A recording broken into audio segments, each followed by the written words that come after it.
A year ago, Kenny Anderson's career wasn't exactly on the upswing, but he signed with Portland as a free agent, and he has thrived there. Rasheed Wallace struggled in his rookie year in Washington, barely averaging in double figures, but he too is rejuvenated in Portland and is their franchise player. As the month of February ended, the Blazers were just a game over 500, and newspaper reports surfaced saying the Blazers were getting ready to fire their head coach, P.J. Carlesimo. Well, Portland proceeded to win 11 in a row. They may have saved their coach. They definitely saved their season. Suddenly the rumor hit P.J. Carlesimo was going to get fired. Bye-bye, P.J. P.J., bye-bye. Hey, I'm glad to see him go.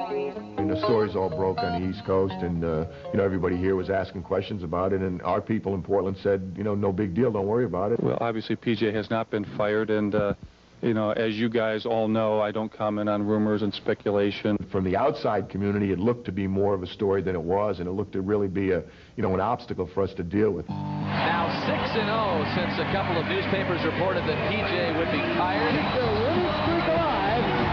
They have now won 10 in a row. Maybe for PJ, they ought to say you're going to get fired every day if this is what the team is going to respond to. Every time things have seemed darkest for us, or every time people are getting ready to write us off again, or think that, you know, black clouds over our heads and we're not going to get it done, that's when we bounce back and play well, and we were able to do that again in March. It took some time, but once we started understanding we have talent and we can play with anybody, confidence started to grow, and we just started playing with more desire to win. We knew all along that we had a lot of talent, and it just showed us that we were able to put it together and what we were capable of when we put it together and played the way we thought that we could, and we played great during the stretch.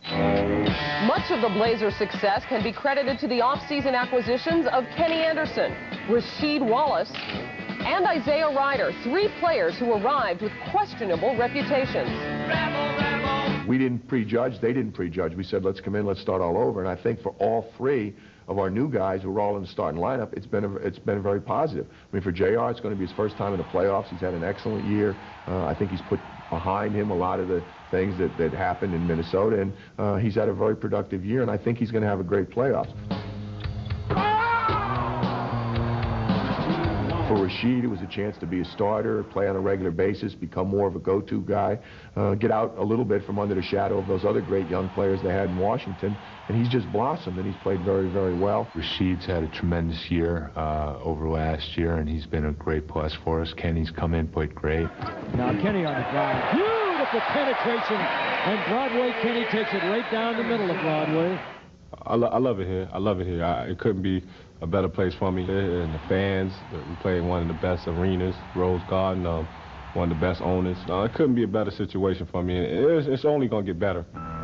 With the playoffs less than a week away, the Blazers' youth will be sorely tested. Of concern, the lack of playoff experience.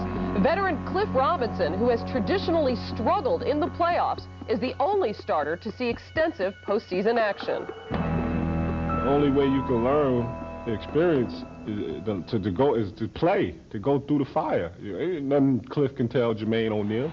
Just say, it's exciting to be in the playoff. You'd like to have a little bit more playoff experience, but frankly, I'd like to have the talent and the enthusiasm that we have. Our guys are excited about being in the playoffs. I'm happy that this is my first playoff experience, but I think if we play hard, stick together, there'll be many more for us.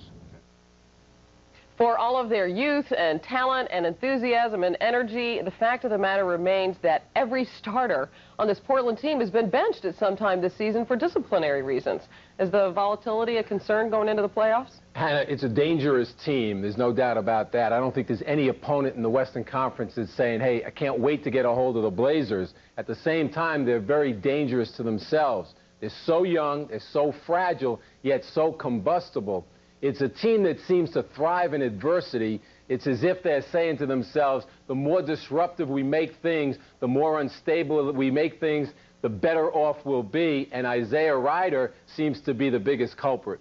Yeah, he's missed a couple of practices this week, so obviously he's getting ready for the playoffs. Right. Okay, P.J. Carlesimo, it's still rumored that he may be gone after the season. You spent some time with him, Doc. What's your sense of what he's been able to accomplish this year? Well, I'm very proud of what he's been able to accomplish, and the league has stood up and taken notice. But I think it's a case of love versus like. I mean, he loves the job, he loves the game, but he just doesn't like some of the things that are associated with the job and the game, and he's been able to handle all of that just like a pro.